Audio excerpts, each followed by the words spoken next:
The world he once lived in was destroyed, and now he stands at the epicenter of chaos, surrounded by monsters under a stormy sky. People had to fight fierce monsters, bleeding and snarling with rage just to survive. He too spent his life in such battles, receiving a crushing blow to the stomach from a huge monster.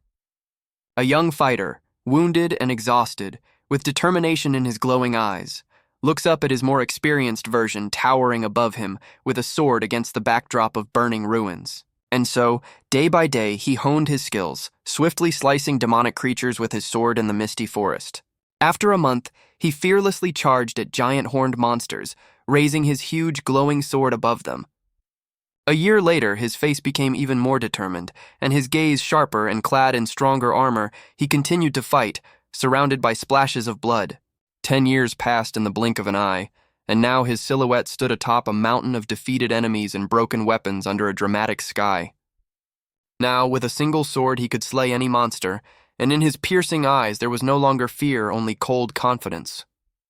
He stands fearlessly before a colossal demonic creature whose muscular body is engulfed in flames, ready for a new battle. A voice in his head urges him to surrender, reminding him that the world he knew is destroyed. The young warrior, with a determined look and traces of blood on his face, recalls the root cause of everything happening. A huge demonic being watching the warrior's battle offers him to become its sword, calling his talent a waste. The fighter rejects the demon's offer with a contemptuous smirk, telling it not to make him laugh. In rage, the golden-haired warrior lunges forward, raising his fist for a crushing blow. Clad in golden armor and a blue cloak, he brings down his sword on the giant shadowy figure of the demon amid raging flames. The demon, with long black hair and a powerful body, easily blocks the sword strike with his forearm, sending shockwaves outward. The horned demon with a monstrous hand clenches his fist, preparing to counterattack amid fire and debris. The demon's face with burning red eyes remains stern and almost expressionless. Undeterred, the light-haired fighter with determined blue eyes leaps in a dynamic pose, ready for a new attack against the backdrop of flames. The demon, with a contemptuous grin, throws the warrior back with a powerful blow, declaring that no matter how hard he tries, he is just a worm. The demon's huge hand forcefully slams the light-haired fighter into the scorching ground, raising clouds of dust and debris. With a face twisted in pain and rage, the warrior screams as he is grabbed and pressed by the demon's monstrous hand. The fighter in golden armor bounces back, creating distance from the massive demon figure against the fiery battlefield. The light-haired warrior charges again, raising his sword at the giant demon who watches him impassively. The demon, with a burning red eye and sculpted torso, raises his fist surrounded by crimson flames, preparing for the next move. The mighty demon releases a destructive energy wave from his hand that sweeps away everything in its path. The wounded warrior lowers his head, breathing heavily on his knees amid raging flames and debris. The demon, with a burning red eye and shadowy head silhouette, stands victoriously, a glowing blue stone visible on his chest. The young man noticed a brightly glowing blue diamond-shaped crystal fixed on the demon's chest. The warrior's gaze fills with new determination. The fighter in golden armor rushes upward, aiming his sword straight at the huge demon's chest. His sword whistles through the air, leaving golden light trails as the warrior flies toward his target. The sword's tip pierces precisely into the glowing crystal on the demon's chest, causing a dazzling flash under the starry sky. The crystal on the demon's chest begins to crack under the powerful sword strike, emitting light. The demon's face contorts with rage, his red eyes blazing, and a caption appears below expressing his extreme indignation. The warrior stands with his head lowered, his light hair covering his face, and his armor is cracked against the backdrop of raging flames. The crystal on the monster's chest shatters into many fragments, emitting a bright light. The demon, engulfed in a red glow, seems to scream in pain or shock, as confirmed by the caption below expressing his denial. The demon's silhouette dissolves in a flash of white light, blue energy bursts from his chest, and dark shadows writhe around him. The unconscious warrior falls to the ground, his armor covered in cracks with traces of blood and clouds of dark energy around him. From exhaustion, the young man began to close his eyes. Against the night sky, with a bright falling star and raging flames below, a caption appears reading, "What a beautiful sight." Someone's feet in simple flip-flops leisurely step on sandy ground. A young man with messy dark hair and a backpack over his shoulder walks down a city street, his face in the foreground with a serious and slightly tired look. A bright red warning light on a brick wall starts flashing, drawing attention. An information sign at the gate, Namsan B, reports a C rank, recommended level, and a ban on entry for civilians, requiring a hero ID scan. The young man with a backpack passes by a warning that unregistered heroes and civilians are forbidden to enter. He stops in front of a tall building with a fence in the Yongsan district of Seoul. With ease, the young man pushes off and jumps over the high fence, raising a small cloud of dust. The red warning light starts flashing, announcing that an unregistered hero has forcefully entered through the gate. The young man with messy dark hair and a serious brown-eyed gaze looks off to the side. He stands in the middle of a sunlit, misty forest in simple clothes, a white t-shirt, black shorts, and flip-flops with a backpack over his shoulder. The young man turns around at someone's call coming from deep in the forest. A group of 4 armed people in tactical gear approaches him, one of whom asks if he is lost. 4 armed people offer to take him with them since they are just leaving. The young man with an inscrutable expression, hands in his pockets, glances back at those who approached. The armed people look skeptically at his casual clothes, noting that he doesn't look like a hero at all. His simple white t-shirt and backpack cause surprise, since even porters dress more appropriately for such places. A close-up shows his black backpack, puzzling those around him, to which he only sighs in response. One of the armed people assumes that the guy in flip-flops is an inexperienced porter, abandoned by the heroes he came with. The young man with the backpack calmly replies, rubbing his neck, that he just arrived at this place. An armed fighter with a surprised and slightly mocking expression exclaims that the guy was definitely abandoned by his group. The eldest of the armed people, with a condescending look, remarks that he has seen many like him and understands his motives for coming to the gate, but his informal speech is a bit irritating. Against the backdrop of a picturesque forest landscape inside the gate, a warning appears that hunting inside without preparation and official hero certification is suicide, that this is a C-rank gate, and that beginners should start from F-rank. A close-up shows the young man's face with messy hair and a cold gaze as he states that he understands their attempt to help, but feels no gratitude. 3 armed people, including a woman with red hair, look at the young man with stunned and puzzled expressions.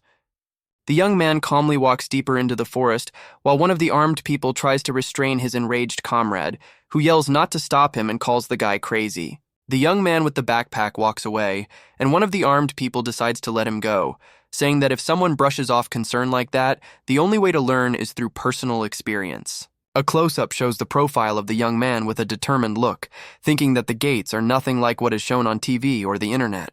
The young man looks up at a huge horned monster resembling an orc looming over him, with a caption above stating that these are harsh places that do not forgive mistakes. A close-up shows the fierce face of the monster with burning white eyes and huge fangs, steam rising from its nostrils. The young man suddenly turns as the monster's huge clawed paw swings down at him from above. The monster roars as it strikes, which the young man barely notices, looking up at the incoming attack. A close-up shows the young man's eyes suddenly lighting up with golden light, with a caption mentioning 10 years. The monster's huge fist slams into the ground with force, raising a cloud of dust and debris, but the young man is no longer there. The young man with a burning golden eye and determined gaze dodges the blow, his hair flowing from the movement. In mid-jump, he delivers a powerful upward punch aimed at the monster, with rocky formations visible in the background. The monster's head flies off its body after the young man's strike, who lands on his feet, while the decapitated monster's body begins to fall. The young man kneels beside the defeated decapitated monster, a pool of blood spreading around it in the sunlit forest. Leaning over the fallen monster with a determined look and golden eyes, he thinks that this is no different from the past. The hero with glowing golden eyes and a backpack stands against a blue sky, with a blurred silhouette of the defeated monster before him. The young man, standing with his back to the viewer, pulls a large curved sword with patterns from behind his back. His t-shirt is torn at the shoulder. He examines the sword he picked up from the ground. The young man beheads the monster. Blood splatters everywhere. The young man, standing with his back, pulls something from the huge fallen monster, from which dark blood flows abundantly. The young man's blood-stained hand holds a large glowing red crystal against the backdrop of a night sky with a pink glow. A close-up shows the shining red crystal called a low-rank magic stone, with a caption below stating that he wouldn't have even looked at such before. The young man crouches in the sunlit forest, looking into the distance, surrounded by fireflies or energy particles. A close-up shows the young man's golden eye as he suddenly turns around upon hearing a sound. Clawed feet of a monster are seen on the ground as it falls heavily, accompanied by a sound effect of impact. The young man with golden eyes stands before a group of enraged, goblin-like monsters preparing to attack. The young man skillfully dodges a monster's strike, leaving a blurred motion trail and a sound effect of speed behind him. The young man with golden eyes throws a red magic stone toward the approaching monsters, accompanied by a throwing sound effect. The red stone flies toward the group of monsters who look at it in surprise, while the young man has already jumped aside, leaving a trail of fast movement. One of the monsters falls to the ground, its body pierced by something sharp, with blood flowing abundantly from the wound, accompanied by a sound effect of impact.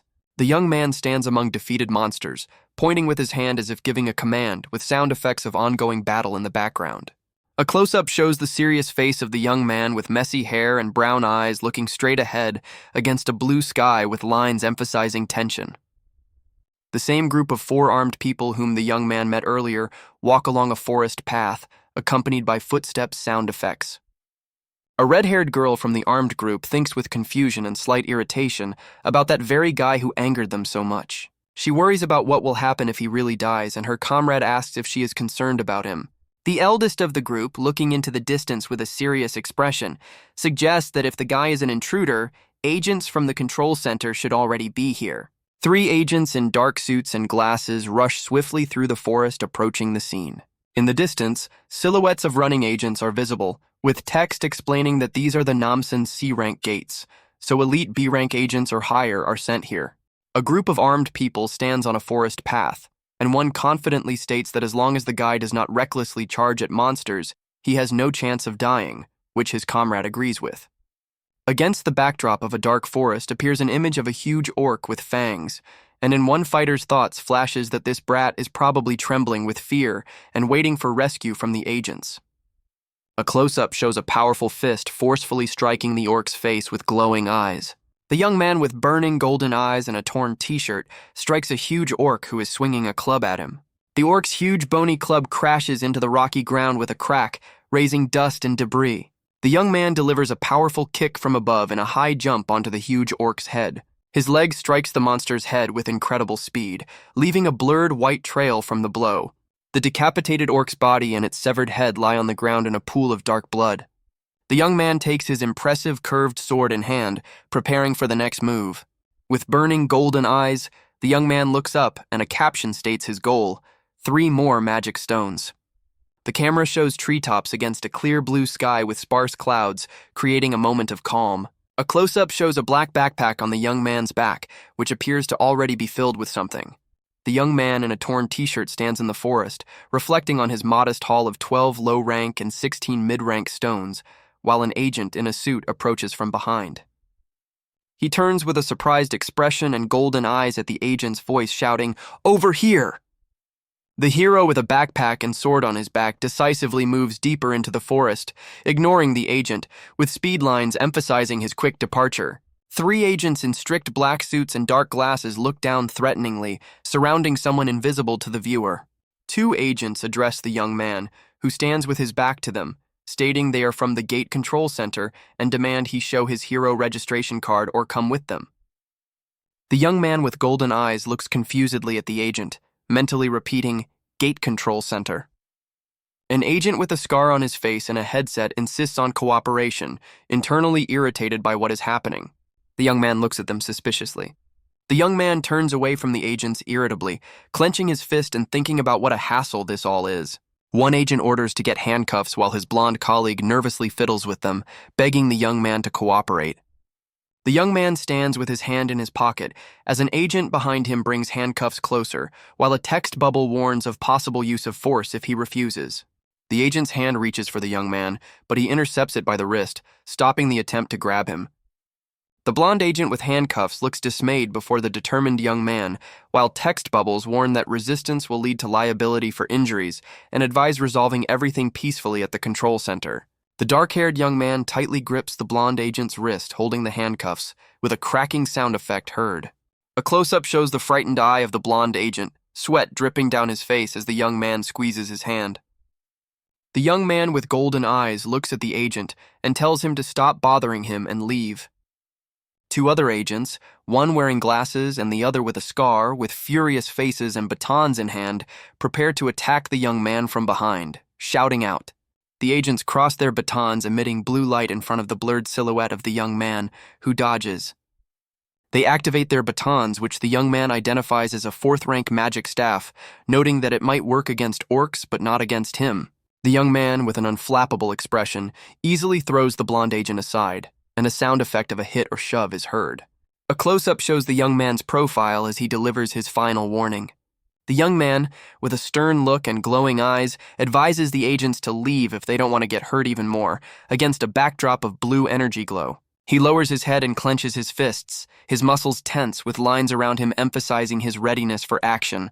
He easily blocks a simultaneous attack from two agents wielding batons by intercepting their weapons. The hero quickly dodges an agent's attack. With a powerful move, the young man grabs one of the agents by the jacket, crushing the fabric with a characteristic sound effect. In a dynamic jump, the young man kicks one agent, sending him flying, while the second agent watches in shock. With a powerful kick, he throws one of the guys back. One of the agents stands behind the young man, preparing his baton. The agent's face, distorted by rage and tension, with sweat dripping down, wearing dark glasses. The young man in a t-shirt calmly stands in the forest, looking over his shoulder with an unflappable expression. He instantly disappears from the spot, leaving only a blurred silhouette from his swift dash. The agent in glasses looks around confused and sweaty, mentally asking where the young man disappeared to. The young man with an unflappable face delivers a crushing elbow strike to an agent's back, who recoils with a face twisted in pain. The agent falls to his knees, groaning, while the young man calmly stands opposite him, clenching his fist. The defeated agent in dark glasses struggles to lift his head, pointing at the young man and asking who he is. The agent asks if there are any problems with registered heroes, and the young man replies that as long as no illegal actions occur inside the gates, there is no need to send reinforcements. The agent with a headset suddenly flinches upon hearing the young man's question about the rift, sweat dripping down his face. The image shows many portals from which various monsters emerge, with text explaining that these are passages to another world, from which monsters appear worldwide. Against the backdrop of the gate entrance labeled Gate and silhouettes of monsters, the text states that byproducts of monster hunting are used as new energy resources, so the state fully controls the passage and restrains the monsters. The camera shows a raging landscape with mountains and fire, and the text says that the unexplored space not yet fenced off is known as the Rift. The young man with golden eyes and a torn t-shirt looks ahead, thinking that no matter which gate he passes through, agents will still be looking for him. A close-up shows the young man's face with burning golden eyes, irritated as he thinks about being accused of illegal entry or something else. The agent confirms that the control center receives an automatic notification if an unregistered hero enters the gates. He exclaims that the rift is not as easily accessible as ordinary gates, and even the Hero Association will not let this go unpunished. The young man with golden eyes looks down at the defeated agent with an expression of indifference. The agent desperately slaps himself in the face, regretting not contacting headquarters sooner. A man's face distorts in horror and surprise as he sees something shocking. The young man easily throws the agent aside with a wave of his hand. He calmly states that it doesn't matter much. The enraged agent, rising from the ground, curses the young man. The young man walks deeper into the forest, leaving the agent behind with a threat of retribution upon their next meeting. A dark, blurred image is accompanied by an exclamation, "Oh no!" foreshadowing something bad. Someone in torn armor flies through starry space, recalling how a certain voice tore his ears apart, after which he lost consciousness and felt himself being sucked somewhere. A figure in armor floats lifelessly in the darkness of space with the caption "Death," explaining that this is exactly how he imagined it. A close-up shows the character's slowly opening blue eyes, who seems to be regaining consciousness. The character in golden armor with flowing light hair falls headfirst against a bright blue sky with white clouds. Against the clouds appears a young man in a white t-shirt and black shorts, who looks at the falling figure and mentally asks who he is. The young man with dark hair and brown eyes places his hand on his chest, introduces himself as So Dojin, and says he is dying. So Dojin looks at the falling light-haired warrior and says that if he listens to his one request, he will quietly disappear. The light-haired warrior, still hanging upside down, resolutely replies, "No." So Dojin looks slightly dismayed and nervously smiles upon hearing the refusal. The light-haired warrior calmly states that he does not regret his life.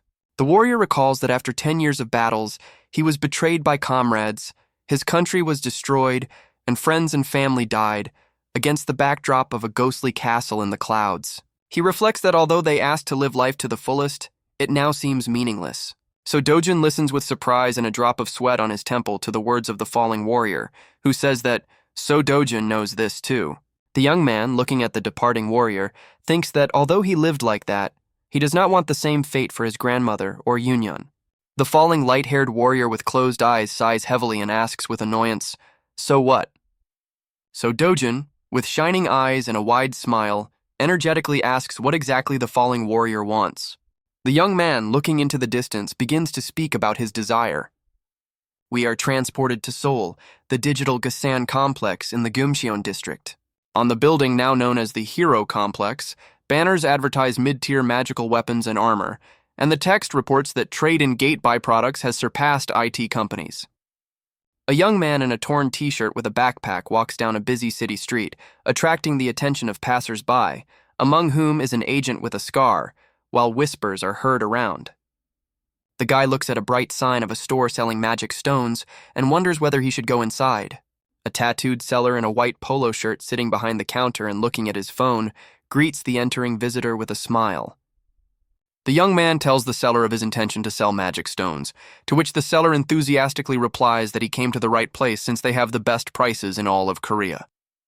The guy pours many large, blood-red magic stones from his backpack onto the counter before the seller. The seller looks displeased at the bloodied stones, grumbling that they should have been wiped before sale, but then calms down, noting their large quantity and asking to wait while he sorts them. So Dojun in a torn t-shirt relaxes sitting on a couch in the waiting room, agreeing to the offered coffee while the seller deals with the stones. The guy leisurely drinks coffee from a paper cup, watching the seller carefully wipe the stones with a towel behind the counter. Having finished sorting, the seller lists to the young man the quantities of stones of different grades and reminds him of a 40% commission from the purchase price, starting to calculate on a calculator. The seller, with a sly smile and gesture, shows on the calculator a total amount of 5.46 million won, but the guy stops him. So Dojun frowns and leans toward the seller, indignantly asking why the commission is as high as 40% when he did all the hunting and the seller only buys the stones. The seller, with a sarcastic grin, says that usually the commission is 45% and only they offer 40%. The young man silently packs the stones back into his backpack, and the seller states that if he does not want to sell, he can take them back, but no one will offer more. The guy sharply grabs the seller's wrist as he tries to take the bag with stones. The seller, whose hand is firmly gripped by the young man, demands payment for stone appraisal and coffee, naming 30,000 won for appraisal and 10,000 for coffee. So Dojin releases the seller's hand and indifferently states that he has no money, while the seller adds the cost of the ruined towel to the bill, increasing the total to 350,000 won. The seller smirks maliciously, saying they are guarded by S-class heroes and threateningly declares that the guy is finished. 3 burly men appear from around the corner, and the seller smiles smugly, looking at the young man. The 3 men with stern faces look at the guy, and one asks what happened and if someone is causing trouble again. The young man's brown eyes look at the approaching thugs. A close-up shows the face of one thug with a scar across his eye, who looks at So Dojin with malice. The seller, with a frightened face and drops of sweat, peeks out from behind the counter, trembling with fear. The guy delivers a crushing blow to the scarred thug, who flies back with a face twisted in pain. The young man in a torn t-shirt stands over the defeated thug, clenching his fist with a haze around him. All 3 thugs and the seller lie on the floor in unnatural poses, and the counter is broken while So Dojin stands over them. He leisurely walks away in flip-flops, leaving behind defeated opponents. The young man, standing with his back to the frightened seller hiding behind the broken counter, states that the commission will be 1%. The guy with golden eyes and a slight smirk offers the seller to make profitable deals from now on. Against the backdrop of the store with a bright sign promising the highest prices and no markup, a caption appears saying, "Come again next time." On a yellow background lies a thick bundle of Korean won tied with a ribbon. An elderly woman with glasses and a young girl with long chestnut hair look at something with expressions of extreme surprise and shock. The grandmother and girl, holding a bundle of money, ask Dojun in shock where he got such money. Sitting on the floor, he begins to explain the origin of the money, mentioning that he lent it to a friend for business. The grandmother skeptically asks if Dojun had such a friend, while he looks at her with a slight smirk. Dojun continues his story, clarifying that it is a friend from his childhood. The grandmother thoughtfully says that she certainly knows about this friend. The girl joyfully exclaims that now they are rich, addressing Dojun. Dojun, stroking the girl's head, confirms that now they are rich. The grandmother and girl happily jump and exclaim that they have become wealthy, while Dojun calmly watches them. Dojun, standing against the sky, thinks about his grandmother and the girl. He asks that his grandmother and the girl live in the safest house. The guy with a serious expression recalls that the light-haired warrior disappeared before he could answer, while the girl hugs him from behind.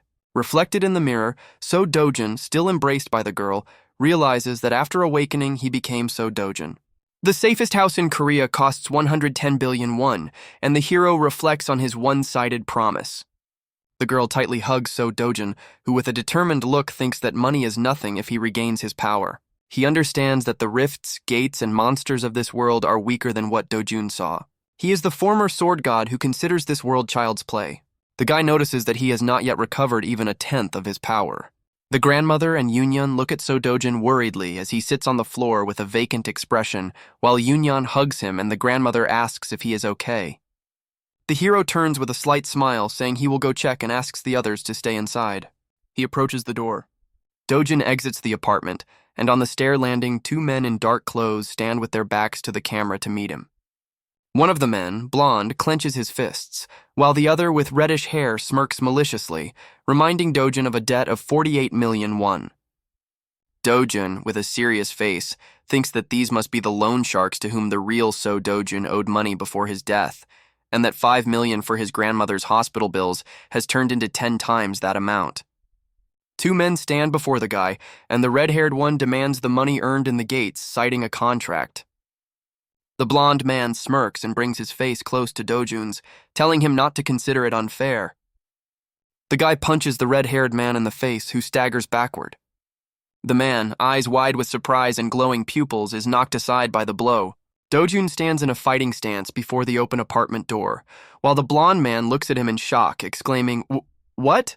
The hero looks at the frightened man, stating that he has already repaid more than 9 million won, and wonders if he himself should now be receiving money. The blonde man retreats fearfully, asking distrustfully if this is really So Dojun before him. The guy, clenching his fist and with glowing eyes, declares that he will soon visit the loan shark's boss. In a busy shopping center, people stroll, shop, and go about their business. A toy store window full of plush bears of various colors and sizes attracts attention. A little girl with wide-open eyes looks at the toys, asking if she can buy a new doll. Dojun, standing next to the girl, tells her she can choose any toy since they have already bought clothes. The warrior inside shares So Dojun's memories and feels his emotions changing. The girl crouching before the toy window smiles as she looks at the plush bears. The girl touches a large plush bear. The warrior notices that So Dojun is kind to his stepsister. The warrior inside wants to protect this kindness. The girl, holding a white plush animal, asks Dojun if she can take it. The girl hugs the white plush bunny to herself. A top view shows her in a yellow sweater and gray pants. She looks with surprised brown eyes as Dojun hands her a large plush bear. The brother, with a slight smirk, holds the plush bear, telling the girl she can choose whatever she wants. The sister is overjoyed. On trays sits a variety of food. A plate of noodles with an egg, kimbap rolls, a burger, and French fries. Dojun and the girl sit at a cafe table eating, with a large plush bear sitting on a chair next to the girl. The guy turns upon hearing his name while the girl continues eating her burger. A blonde woman in sunglasses approaches Dojun, accompanied by two bald men in black suits. The woman looks at the guy with a contemptuous smirk, criticizing his appearance and asking who is with him. Dojun's face darkens as the woman makes an insulting remark about his mother. The woman approaches the table where Dojun is sitting.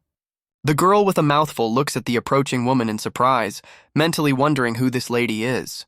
The stranger looks at the girl sweetly. The woman standing over the table asks the girl her name, and she replies that her name is Lee Yunyan. The girl lowers her gaze holding a burger, while the woman mentally criticizes her untidy appearance, comparing it to her mother's.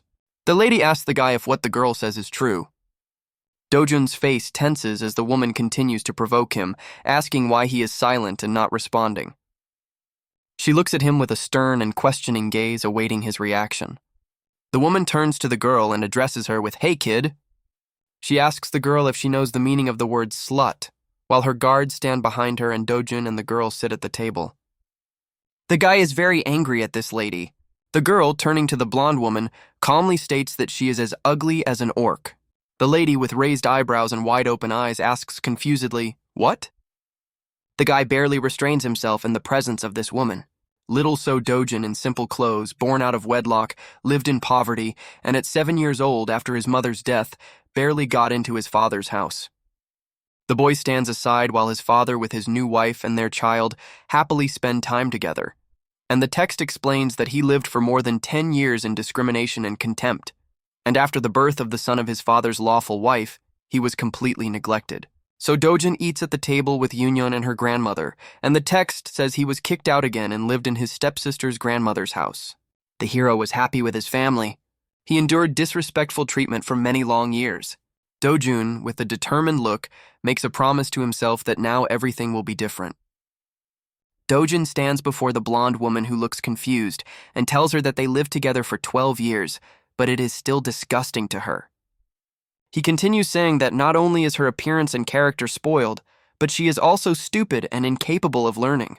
Two bald bodyguards look stunned, and Dojun adds that the woman feels strong inferiority toward women who are prettier or kinder than her. The sister looks with an innocent expression, while the guy states that the woman who only cares about her brother's finances is no better than this child. Sue loudly shouts throughout the cafe that the woman has no right to speak so disrespectfully to his sister. He looks sternly at the woman. The woman's face distorts with anger and humiliation. She mutters, "What?" while her bodyguards behind her look frightened. Another stylishly dressed blonde woman with red eyes enters the cafe and says she hasn't seen Dojun for a long time. The first woman joyfully shouts, "Mom!" pointing at the entering woman, while Dojun stands by the table and Yunyeon sits eating.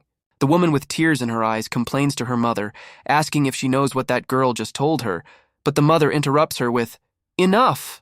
The mother, with a face twisted in anger and sparkling red eyes, orders her daughter to stand still, questioning what kind of uncultured behavior this is. The mother, changing her expression to a friendly smile, addresses Dojun, asking how he has been all this time, while her daughter stands nearby with a surprised look. The woman reproaches the guy that he could have come home even if busy, and he mentally calls her a hypocrite who caused him the most pain in the last 12 years. The stepmother with a fake smile continues, saying that the father is very worried about Dojun, to which he mentally replies, "Disgusting." The guy, looming over the stepmother with a grim expression, asks if they are going to exchange pleasantries. A close-up shows Dojun's face with wide-open eyes and a stern look as he coldly orders the woman to leave. The stepmother's face distorts with rage.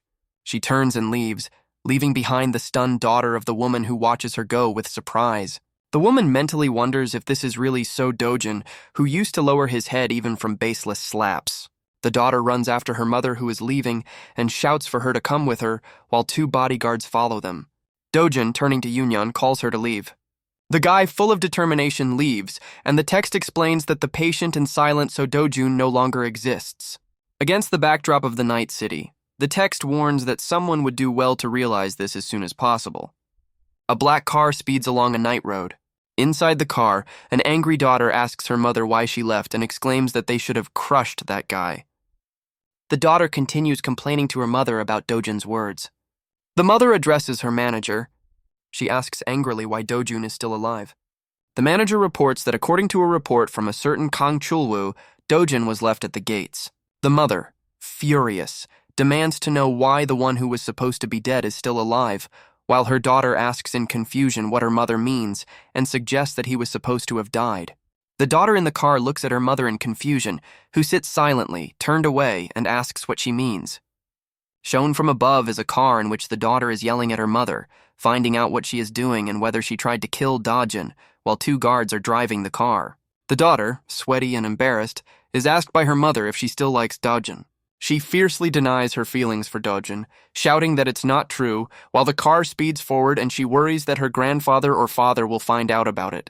The daughter's face is distorted with panic. She is sweating profusely, and her eyes are wide open with fear. The mother looks sternly at her daughter, stating that it's her business and orders her daughter not to interfere. The car drives away along a night street past a pedestrian crossing, and the mother mentally boils with anger at how Dojun dared to contradict her, calling him a dirty bastard. The mother, with an evil expression and glowing red eyes, looks at Dojun's dark silhouette, swearing to get rid of him no matter what. On a dark background, a sinister spherical rift crackling with purple energy is shown, and the text says that 10 years ago, after the rift appeared, a purple orc-like monster with one glowing eye attacks a screaming man, blood splattering everywhere, and the text explains that monsters appeared from the rift and began killing people. Above the burning ruins of the city looms a huge purple rift crackling with energy, and the text says that although the world plunged into complete chaos, the chaos instantly subsided with the appearance of heroes, whose silhouettes majestically rise against a bright light, as the inscription states. A yellow car speeds down the highway, top view, and the text explains that this became possible along with mana stones mined from monsters. A young man with dark hair, very similar to Dojun, looks out the car window while the text clarifies that mana stones replace traditional energy sources, and now all industry revolves around gates and heroes. A close-up shows a car wheel sharply braking on asphalt, and the text concludes, "Thus now." Dojun gets out of the car and stops on a city sidewalk, and the caption says that if you want to earn money, you have to become a hero. He approaches a building with a sign, Yundinfo HCS Capital, mentally noting that he is on site. His brown sneakers confidently step on the tiled floor inside the building to the sound of footsteps. Inside, he is met by 3 gangster-looking men, one of whom, sitting on a couch with a cigarette, aggressively asks who he is, bastard. One of the gangster's hands forcefully extinguishes a cigarette on the dirty floor, accusing Dojun of beating his men and now shamelessly showing up here. The hero, sitting in a chair, reflects that despite everything, he is winning. The gangster in sunglasses wonders what Dojun means by winning. The guy states that he is entitled to compensation for moral, physical, and material damage he has suffered all this time. The gangster in glasses notes that the guy's character has changed. He concludes that Dojun has awakened, judging by the beating of his men. He tells the guy that he has become too confident and needs to be taught a lesson. Several big men enter the room at the shout. Dojun sits in front of a group of gangsters, one of whom looks at him questioningly. The boss, putting on his jacket, contemptuously speaks about awakened D-class individuals. But his guys are much stronger and can make the guy beg for mercy. The boss orders the guy to sit quietly and be respectful. Dojun, with a grim look, states that he is not finished speaking yet. The gangster in glasses angrily leans toward the hero, shouting how such a brat dares to talk to him like that. Paner calmly adjusts his glasses for him. Dojun sharply hits him in the face, causing him to fly to the side while 3 gangsters threateningly loom over him. The guy skillfully dodges the attack and lands as 2 gangsters look at him stunned. A bald gangster receiving a powerful blow to the face, while Dojun suspects they are involved in more than just private lending. Dojun, looming over the defeated red-haired gangster, says he knows about their fake ID business. The red-haired gangster's face is distorted in pain, blood spurting from his mouth, and Dojun states that he needs a hero ID to make money. Dojun, with a glowing eye, blocks a powerful punch from a muscular gangster in a yellow t-shirt. Dojun dodges a blow that passes over his head, leaving a purple energy trail behind.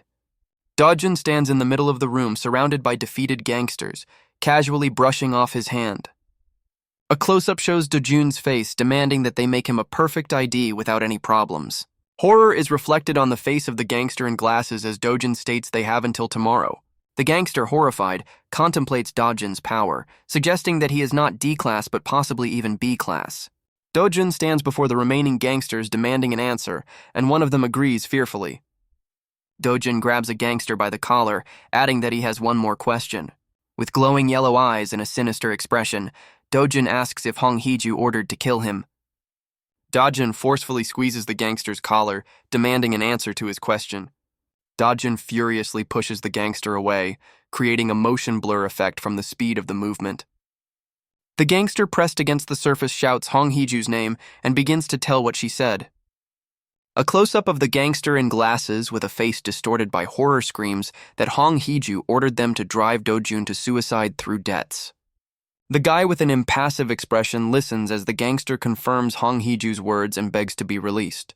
Dojun looms over the gangster bent in fear, clarifying if suicide was the reason he was locked in the gates. The gangster in glasses, leaning back and gesturing fearfully, swears he knows nothing about Dojun's imprisonment in the gates. Continuing to panic and justify himself, the gangster with folded hands assures he would not have sent Dojin to the gates since he wouldn't get paid if he died. The guy thoughtfully touches his chin with his fingers, pondering the information received. He utters the name Kang Cheol-woo. The frightened gangster on the floor hastily agrees to get information about Kang Cheol-woo by tomorrow, whom Dojin named as the person who led him to the gates.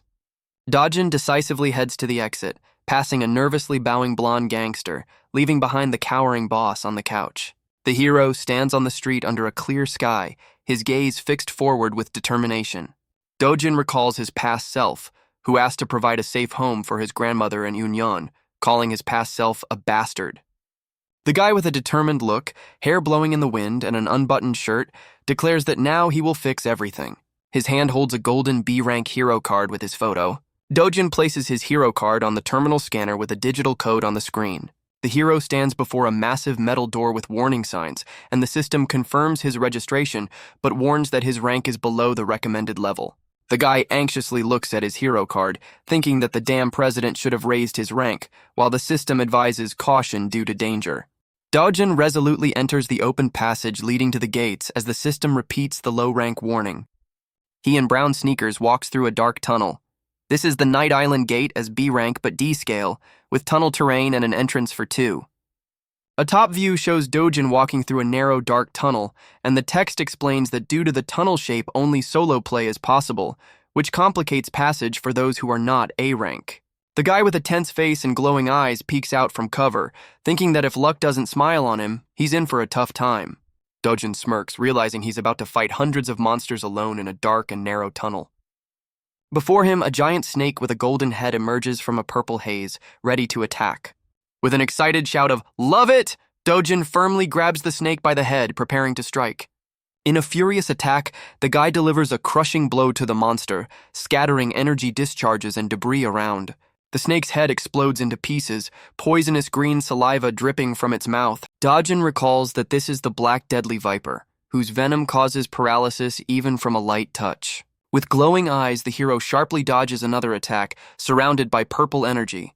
Numerous white energy blades slice through the snake's body, splattering blood everywhere. The guy is thrown backward through dark tentacle-like shadows and drops of green poison. He looks at his hand, where dark infection with dripping green liquid spreads, clearly indicating poisoning. Dojin examines his glove dripping with venom, noting that for 300,000 won it's not a bad protection. 3 more heads of the black deadly viper appear before him, ready to attack. With a fierce expression, he delivers a crushing blow to one of the snakes. The monster's green poisonous blood splashes in all directions from the powerful strike. Dojin stands with his back to the viewer in the middle of the battlefield, surrounded by splashes of venom and remains of defeated enemies. The guy plunges his hand into the defeated snake's body from which blood spurts, wondering if it has magical stones. He disappointedly notes the absence of a stone, recalling that the drop chance from the black deadly viper is only about 3%. Deciding he'll have to kill several hundred more such monsters, Dojin heads toward the glowing passage deeper into the gates. The hero enters a new, more illuminated dungeon area where 2 skeleton-like monsters in dark clothes are already waiting for him. With a serious expression and glowing eye, he looks up as if addressing an invisible opponent, asking if he is the boss. A giant snake in golden armor with glowing green eyes looms over Dojin, who stands with his back to it. He throws his bag to the ground, deciding that since he's lost, it might even be for the best. The guy jumps, swinging a glowing fist at the monster's head, intending to quickly deal with it and return. In midair, Dojin, with a tense face and flowing shirt exposing his abs, prepares to strike with his shining glove. His glowing fist hits the snake's golden armor, leaving only a small crack, and the hero wonders in surprise if his attack didn't work. Dojin, with glowing eyes, is puzzled, looking at the massive snake head where his blow barely left a mark. The huge snake with a golden head and green eyes widely opens its mouth, showing fangs and dripping venom, preparing to attack. With a fierce face, he delivers a powerful kick to the monster's head, causing it to fly aside. The guy continues the attack, his body tense in a dynamic fighting stance. Dojin releases a powerful energy strike in a wide arc, aiming at the purple web-covered body of the snake. Thrown back, he admits that this monster, as expected, is much stronger than ordinary vipers, and his fists cannot pierce such tough scales. With a tense face, Dojin contemplates what to do next, thinking that if he were at full strength, this monster would already be defeated. The hero considers his next move. Dojun notices a sword lying on the ground near the remains of a skeleton monster, and a thought flashes through his mind. This is... A spark of understanding flickers in the young man's eyes as he looks at the found weapon. He decides that although the sword is worn, he has no choice, since the power of the weapon depends on who wields it. Dojun picks up the old but still formidable sword from the ground, ready to use it in battle. The hero addresses the giant snake, saying he will borrow this sword for a moment, and prepares to attack. In an incredible leap, he crashes down on the snake, raising the sword above it to strike. The guy says it will be an honor for it to be destroyed by him personally. Dojun tightly grips the sword's hilt, ready to bring it down on the enemy, while hieroglyphs convey the sound of slicing air. The hero's powerful sword strike crashes into the snake's body, scattering shards and flashes of energy around. With a puzzled look, Dojun looks at the broken sword fragment in his hand next to the defeated snake, thinking that if he hadn't defeated it, it would have been a disaster. The hero calmly stands over the huge mouth of the dead snake, from which green venom still drips. He examines the bloodied sword fragment, noting that it's short but could be useful after some modification. Dojun thinks with relief that this place is still better than Namsan, looking off into the distance.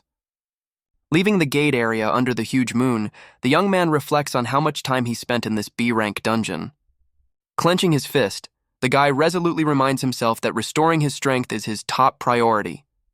Looking at the night city, Dojun is glad that his old comrades, whose ghostly silhouettes appear above him, don't see him in his current weakened state. A man in a bandana and shoulder pad pours a handful of sparkling red magic stones from a bag onto the table. The cashier says he collected quality magic stones, reminding that their commission is 40%. The man with a dissatisfied expression asks if that's too much since he's a regular customer and hopes for a discount. The person opposite counts a stack of money, claiming it's the lowest commission since they don't keep transaction records, freeing the client from taxes, unlike the gate center, which takes 5%. A hand places the stack of money on the table, and the person explains that it's a clean deal without extra hassle at a great rate. The man looks doubtfully at the money in his hand and hesitantly begins to say something. We see a beaten cashier, and the man asks him what happened to his face. The young man indignantly spreads his hands, explaining that some psycho from nowhere attacked their guards and then mutilated him too. The man with a smirk lectures the young man that he relaxed too much because of having a C-rank guard, reminding him that rank isn't as important as real skills and that people of the same rank can vary greatly in strength. The young man with bandages on his face irritably listens to the man's lecture about the difference between a simple guard and a hero risking his life, then asks him to leave if the deal is done. The man in the bandana laughs, waves goodbye, and offers the young man to ask for help if he ever needs it since they've known each other for a long time. Dojun looks ahead with a grim expression, while the man in the bandana walks away in the background. The cashier points at Dojun in horror, shouting that he is the very bastard who mutilated him. The man in the bandana turns to Dojun, whom the cashier accuses, and notes to himself that he looks tall and neat, surprised that such a person could cause a ruckus here. The man, surrounded by a dark aura and crossing his arms threateningly, asks Dojun if he caused the disorder here and reproaches him for attacking civilians since heroes shouldn't touch ordinary people. The beaten guy grins maliciously, warning that the man in the bandana is a veteran hero with 7 years of experience and many connections, so messing with him is dangerous. The guy, without turning around and with glowing yellow eyes, coldly tells the beaten guy to back off. Dojun slightly turns his head, his glowing eye looking at the beaten guy, and asks with mild surprise if he wants revenge. The man in the bandana, tensing and clenching his fists, looks at Dojun with fury, clearly preparing for a confrontation. The man realizes with horror that the main cause of hero deaths were accidental clashes with other heroes, not monsters, and his 7-year veteran instinct activates amid flashes of energy. He leaves saying to the guy that they still have to meet and that he needs to run, leaving the puzzled Dojun and the beaten guy behind. Dojun looks at the cashier, who stands with a puzzled expression. The hero asks if he has any problems. The cashier remains silent. Dojun throws a bag at him, from which red stones are visible. A close-up shows sparkling red magic stones in the bag, and Dojun tells the cashier to count the money. The beaten guy looks up in shock, realizing these are high-quality stones, and wonders who Dojun really is. The cashier's hand presses buttons on a calculator, calculating the cost of the stones. Many sparkling red magic stones lie on the table. The cashier reports the total amount is 150 million won. Dojin, arms crossed over his chest and with a displeased expression, thinks that after a whole day of hunting he got only 150 million, then demands the guy recount more carefully. The beaten guy panics, trying to remind Dojun about the commission, frightened by his glowing eye and dark aura, wondering if he said something wrong. Dojin, with a sly smirk and crossed arms, states that the commission will be 1% and demands to be brought 1.485 billion won. The cashier shouts at Dojun in fear that the commission is 40% and indignantly asks if he's gone deaf. But realizing he'll be beaten again, the guy explains that transactions over 1 billion won require approval from senior management. Dojin, with icy calm and piercing gaze, orders the guy to get that approval immediately. Covering his mouth with his hand, the beaten guy nervously calls his boss to report the situation while Dojin waits nearby. Suddenly, the hero sharply snatches the phone from the stunned guy's hands, who recoils in surprise. Dojin, now holding the phone himself, calmly addresses the person on the other end, demanding that they pay up. An unknown interlocutor on the other end, shown with a phone at his ear, agrees and asks to return the handset to the employee. The beaten guy watches in horror as Dojin punches a wall next to him with frightening ease, demonstrating his overwhelming strength. The broken phone buzzes near the trembling guy's ear. The hero reports that his senior management has given consent and demands immediate payment. The cashier pulls out several cases filled to the brim with stacks of Korean won, while the defeated guy quietly says, "Yes." Dojun leaves with several bags, suggesting to pull off something cool next time as well, while the beaten guy with tears in his eyes indignantly thinks since when coercion is considered cool. The caption 10 minutes later appears against an office window background, accompanied by a clicking sound, hinting at elapsed time. An excited man who previously spoke with Dojin on the phone bursts into the office demanding an explanation from the beaten guy why he didn't answer calls and what happened. The beaten guy, sitting with his back to the entering boss and looking at the broken wall, with a tear on his cheek, declares his resignation. The broken phone lies on the cracked floor, and the guy ruefully adds that he can no longer work like this. A close-up shows the determined and tense look of the boss as he contemplates the situation. The boss makes a phone call, introducing himself and addressing someone named Ju-yun. A woman with long purple hair and a flowing light cloak and stylish glasses confidently walks down the street while the boss on the phone asks her to come over. People around look at the walking woman with purple hair in surprise and admiration, recognizing her as the famous Hyun Ju-yun. Ju-yun, walking forward impressively, is shown in a close-up in her stylish outfit with flowing purple hair and fashionable glasses. Hyun, with flowing purple hair seen from behind, approaches the magic stone shop. The doorbell above the shop entrance rings, welcoming the new visitor with the inscription, "Welcome." The beaten guy covers his mouth in horror, recognizing the girl and shouting her name. She smiles and lifts her glasses, confirming that it is indeed her. The beaten guy is shocked to realize that before him is Hyun Ju-yun, the 4th S-rank hero of South Korea, and wonders why she is here, although he heard she is the boss's niece. The girl decisively enters the office, saying that her uncle complained about a hero who forces people to buy magic stones. Hyun Ju-yun sits down, crossing one leg over the other, and with a serious look asks the beaten guy to explain the situation in detail. The camera shows a top view of a traditional Korean house with an inner courtyard where Dojin sits on a wooden platform, and next to him is a toy bear. Dojin, shirtless and with a tense expression, sits in the yard with a toy bear, a girl, and a rabbit visible in the background. A close-up shows Dojin's face as he grimly thinks that even after a whole day of hunting, he earned only 100 million and at this rate won't make it in time. The guy sits shirtless, contemplating the need to clear S-rank gates alone as soon as possible. Dojin takes a fighting stance, emphasizing that the most important thing now is to restore his former strength. The back of the warrior in his former armor is shown, and he reflects that unlike before, mana is scarce in this world, and gathering it will take years, maybe longer. His former armor is displayed, and Dojin laments that even trash gear here costs hundreds of millions, and he wishes to have at least decent equipment. The girl Yunyan squats in the yard playing with a toy rabbit, with a large plush bear standing nearby, and suddenly she turns at some sound. The shirtless hero sharply picks up the frightened Yunyan in his arms, shouting that they need to go inside. Dojin runs swiftly to the house door with Yunyan in his arms, and the girl looks ahead fearfully. An elderly woman with glasses looks surprised at the sweating Dojun, who just ran into the house and asks what is happening. The brother sets Yunyan down on the bathroom floor, while the elderly woman watches them worriedly from the corridor. Yunyan crouches in horror and covers her ears with her hands, screaming in fear as everything around shakes, with captions indicating an earthquake. The guy realizes that this is not an earthquake, but something else. Sinister purple-black energy spikes burst from the ground, shooting into the sky. A huge rift emitting purple energy looms directly above Do-jun's traditional Korean house. Do-jun runs out of the room with determination, ordering others not to come out while frightened Yunyan and the elderly woman peek from behind the door. Do-jun, shirtless in a dynamic pose, deflects one of the rift's energy spikes with his hand. A tall modern building shines in the sun with the inscription Seoul Hero Association. In the Hero Association Command Center, an employee reports to the chief that a new rift has been detected in Mappo. The team leader with glasses thoughtfully supports his head with his hand, pondering the appearance of a new rift after 63 days, while his subordinates anxiously watch monitors. The team leader suddenly jumps up, ordering immediate contact with the White Lion Guild, which is closest to Mappo, and to send all nearby heroes there. The team leader seriously asks his subordinates where exactly the rift was detected, and they answer that it was in the yard of a residential house.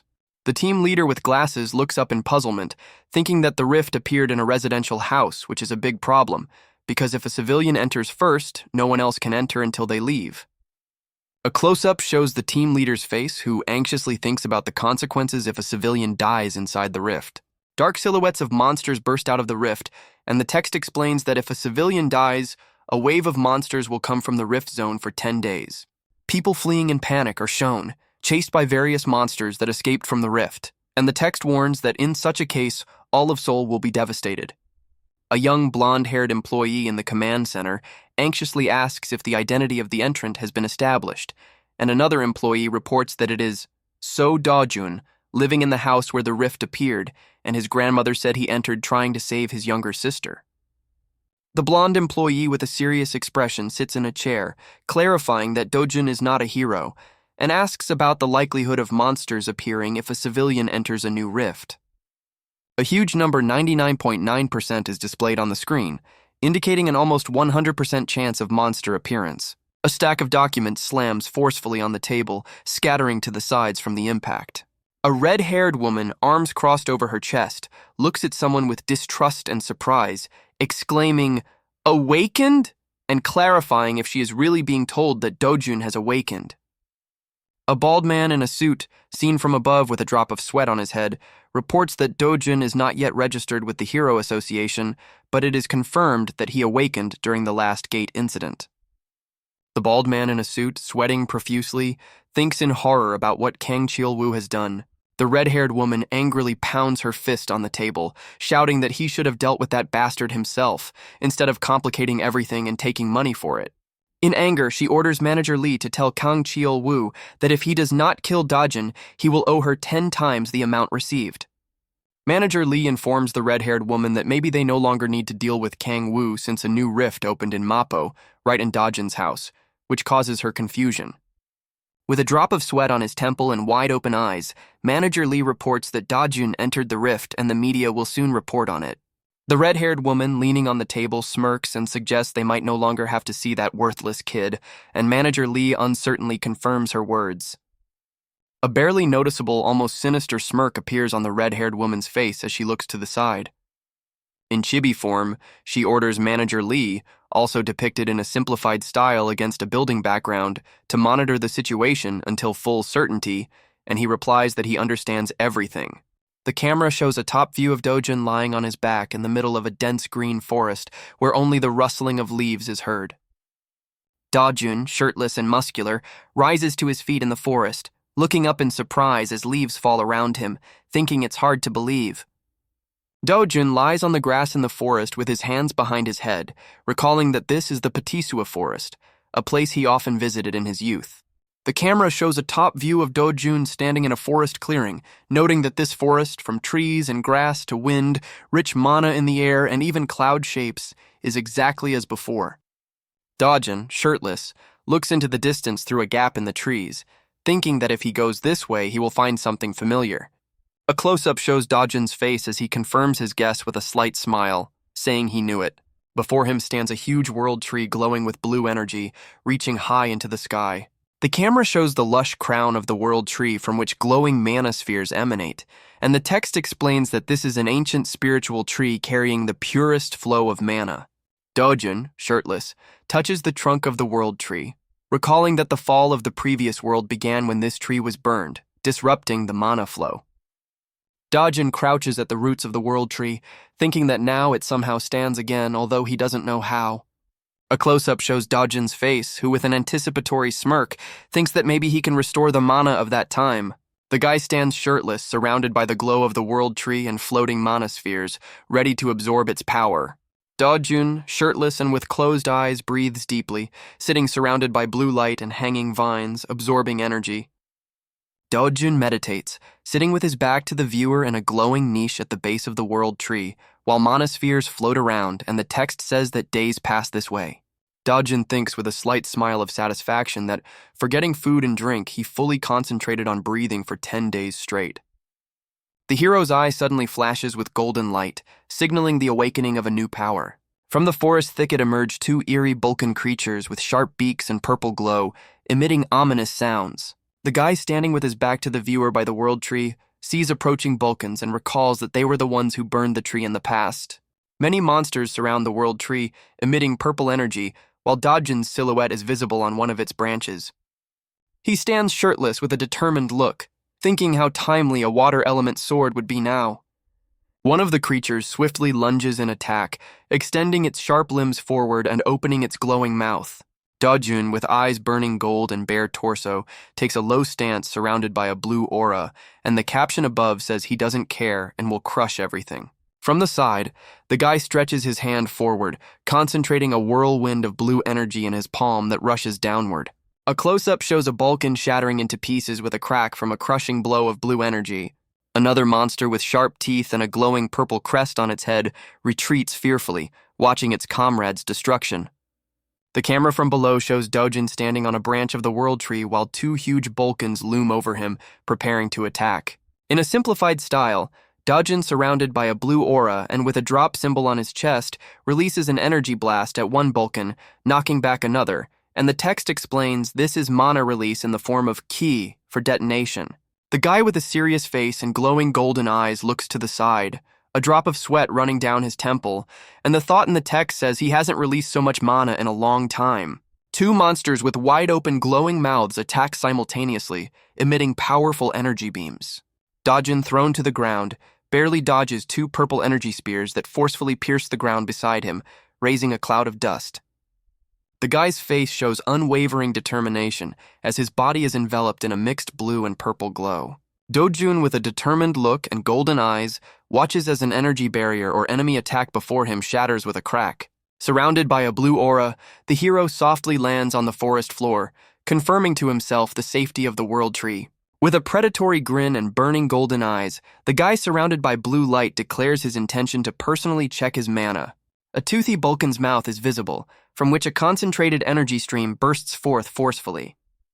The clawed paw of the monster, glowing with purple energy, swiftly reaches forward through a whirlwind of debris and energy discharges. A powerful purple energy explosion shakes the surroundings, raising dust clouds and scattering debris against a blurred forest backdrop. A bright blue energy burst emanating from Dojun collides with the monster's attack, creating a dazzling flash. Charred remains of the defeated Vulcan crumble into pieces, leaving behind a large glowing red crystal on the ground. Dojun stands with his back to the viewer, looking at several red crystals left from the monsters, while silhouettes of other monsters are visible in the distance, and the text says, "The job is done."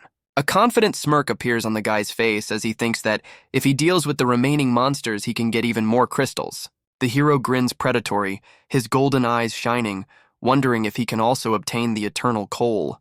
With a mad grin, Dojun recalls that these monsters are highly likely to spawn something valuable and wonders how many will appear. In the whirl of battle, the guy delivers crushing blows to the monsters surrounding him, tearing them apart. After destroying the monsters, Dojun stands at the base of the world tree, which emits a blue glow and is surrounded by floating mana spheres.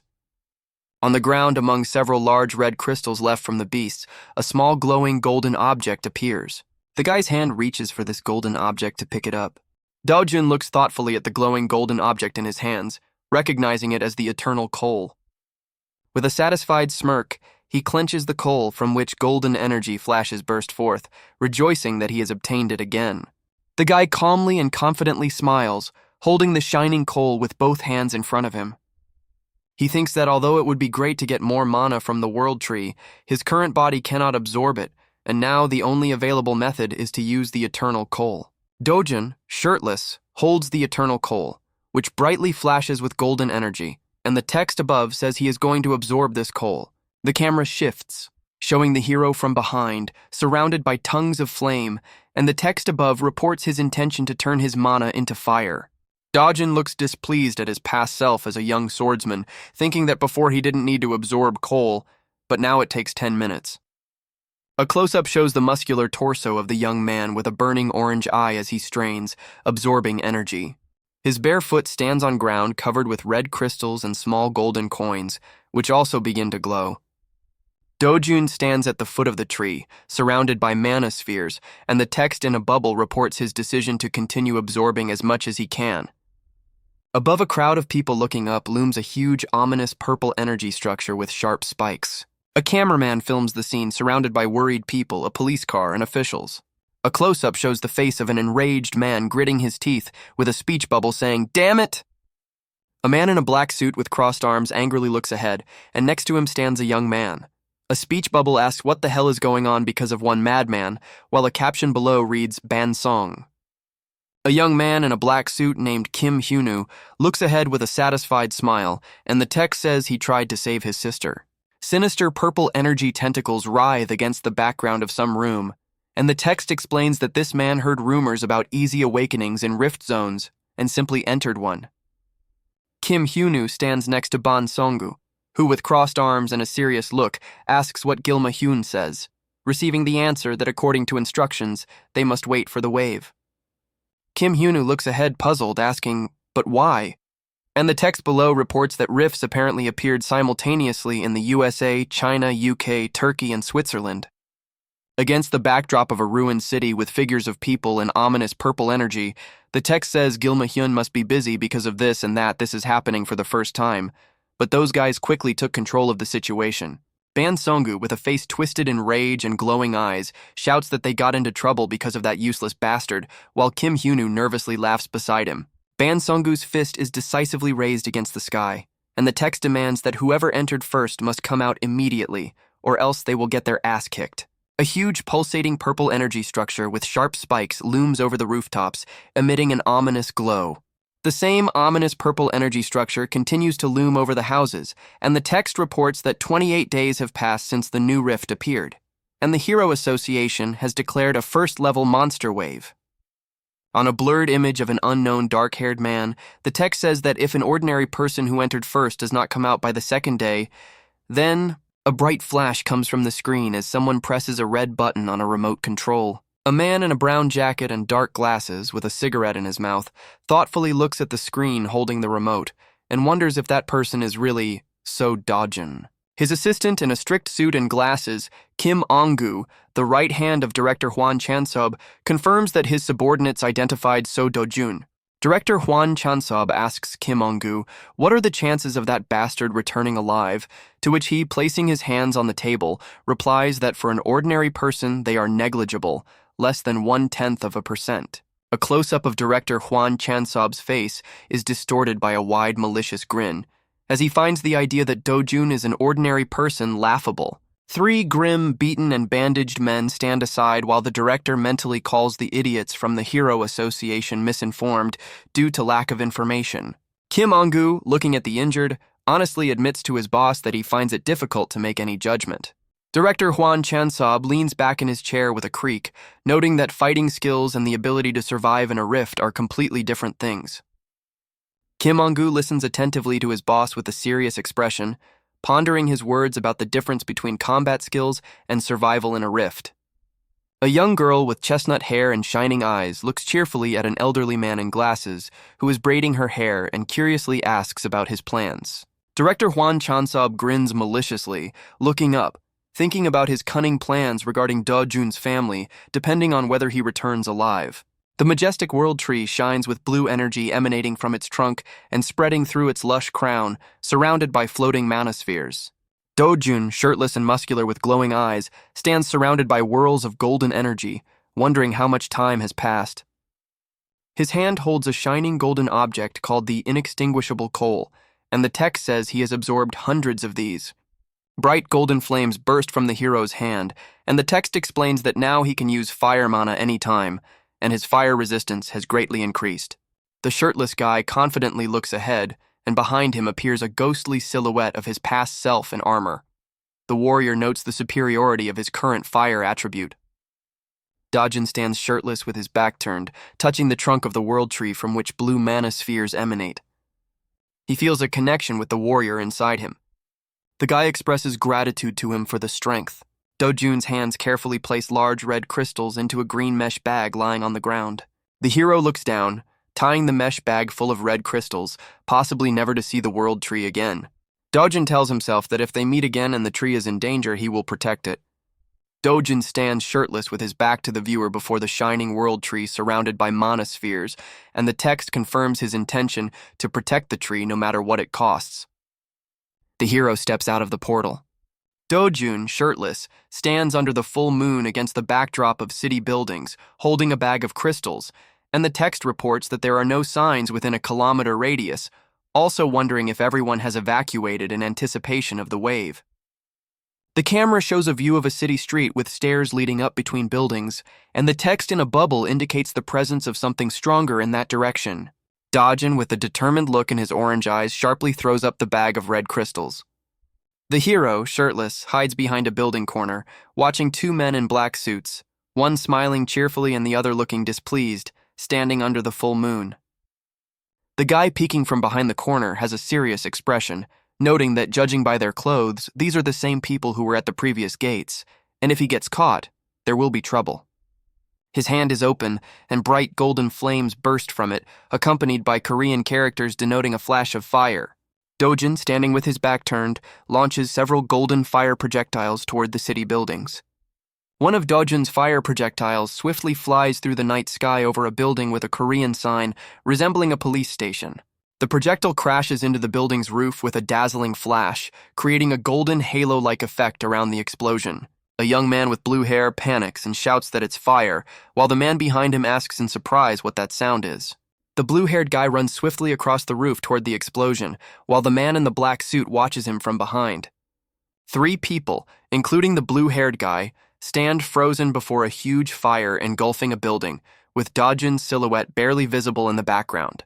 A group of people, among whom the blue-haired guy and the man in the suit stand out, look at the raging flames in horror, and the man loudly wonders what the hell is happening and where the fire came from.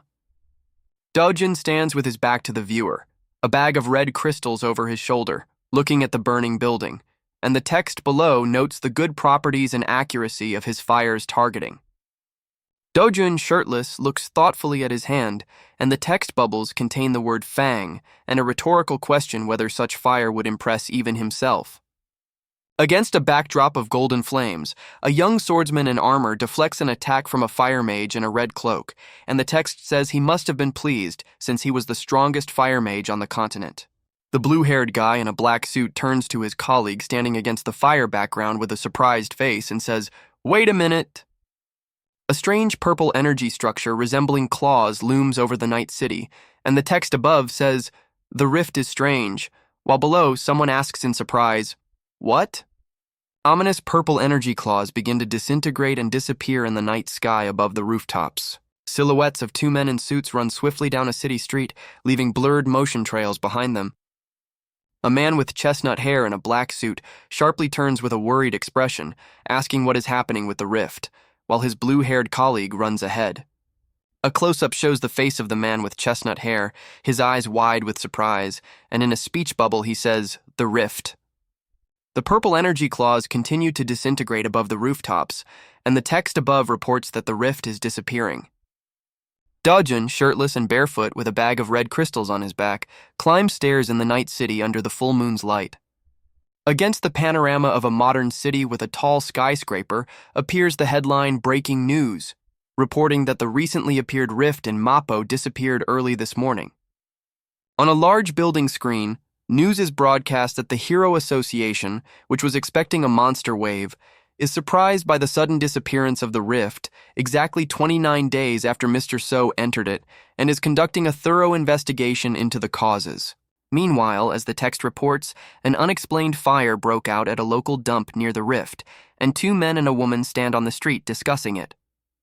A crowd of people on the street watches a large screen broadcasting news, and in speech bubbles they discuss that So Dojin probably died in the rift and serves him right, since everyone knows to stay away from rifts. A close-up shows Dojin in a hood, listening to conversations that the man did die and that people shouldn't talk like that, to which another objects that they shouldn't be naive, because if the rift hadn't closed, Seoul would have turned into a war zone.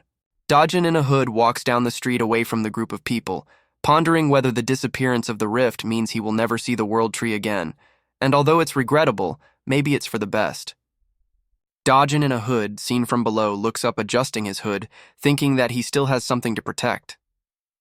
Dojin in a hood stands with his back to the viewer in front of a building with Korean signs, one of which reads, Capital HCS Yongdyungpo.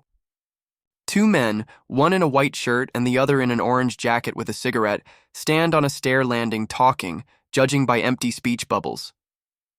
The man in the orange jacket with a cigarette tells his companion that the bastard is dead, so the old woman and the girl are finished too, to which the other replies, of course, adding that the boss is not an ordinary person and will squeeze at least 10 times more out of them.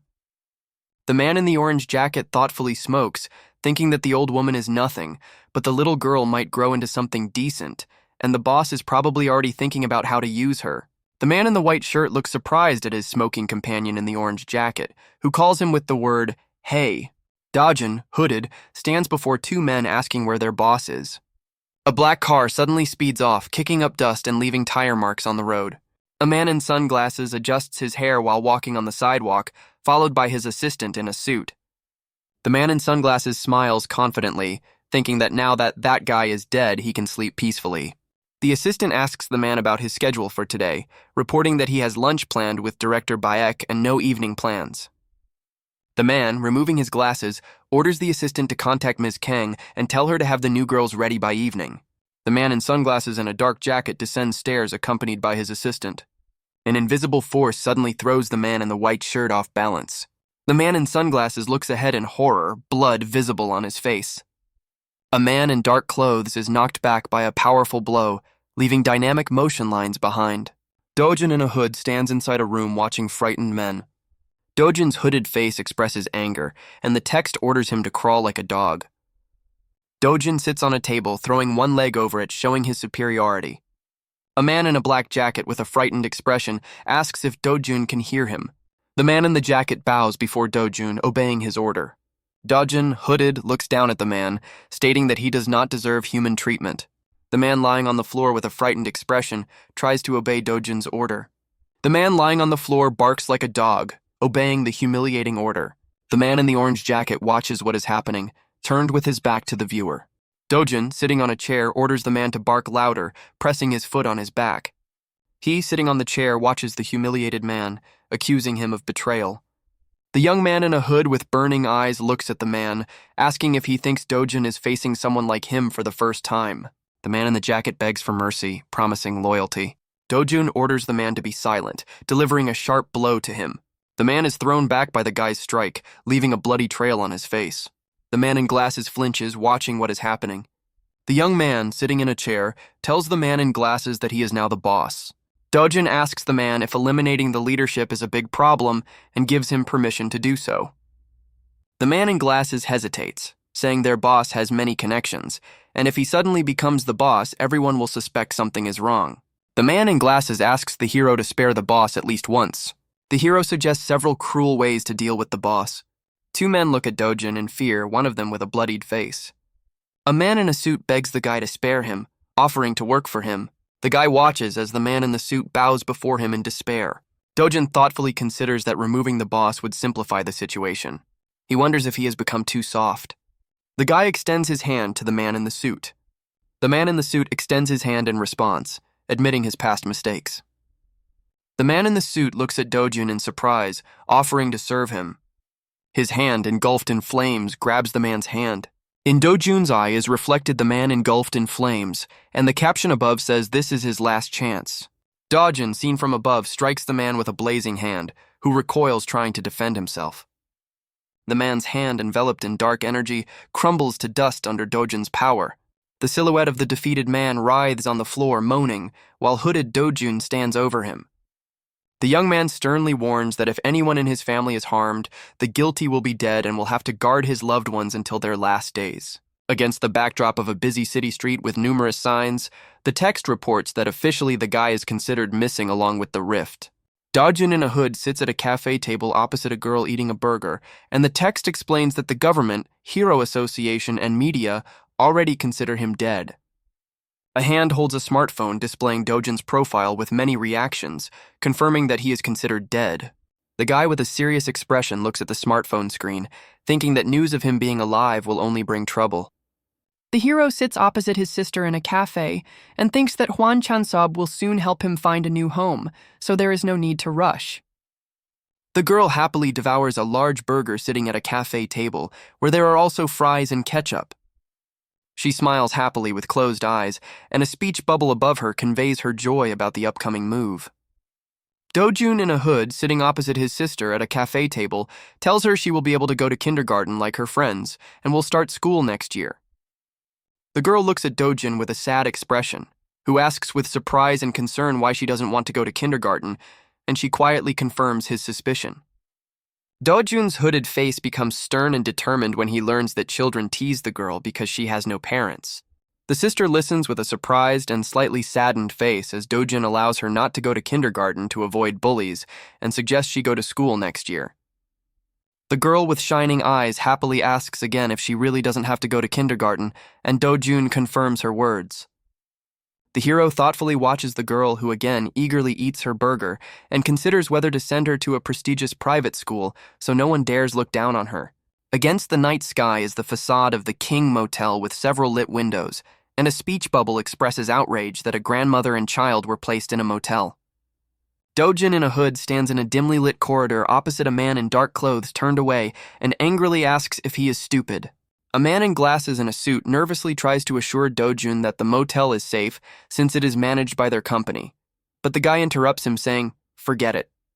In a motel room, a girl in yellow pajamas and an elderly woman sit on the bed, and the girl joyfully shouts that her little brother has come. Do-jun in a hood enters the room, and the girl excitedly throws herself around his neck, hugging him.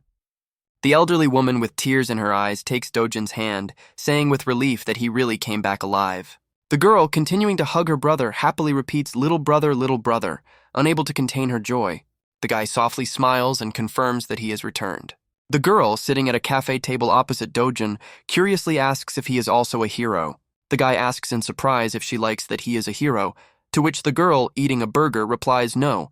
She wouldn't want him to be a hero, causing him even more surprise. A child's drawing illustrates the girl's thought. A smiling hero in a cape stands before silhouettes of horned monsters with the caption, "Because heroes." The next child's drawing shows a fallen hero and a scary monster above him, explaining that heroes fight terrible monsters and sometimes die. Completing the thought is a child's drawing where the girl, Do-jun, and an elderly man hold hands under the caption, "Our family," with hearts, and a speech bubble says, "I just hope." The girl with a serious face and a half-eaten burger looks at Do-jun, and the speech bubble above her expresses her hope that her little brother will live with her and grandmother for a very, very long time. The hooded hero listens silently, and the girl quietly calls him little brother, with her wish repeated below that he stays with them for a long time. Against a backdrop of erupting volcanoes appears text narrating a harsh world of the past, where he was the last surviving human. A blonde young man in armor fiercely fights a huge wolf, and the caption says he fought monsters for a long time, losing much. Do-jun in a hood with an eye patch stands embraced from behind by the girl and reaches out to an elderly man, and the text says something precious he had long forgotten appeared beside him.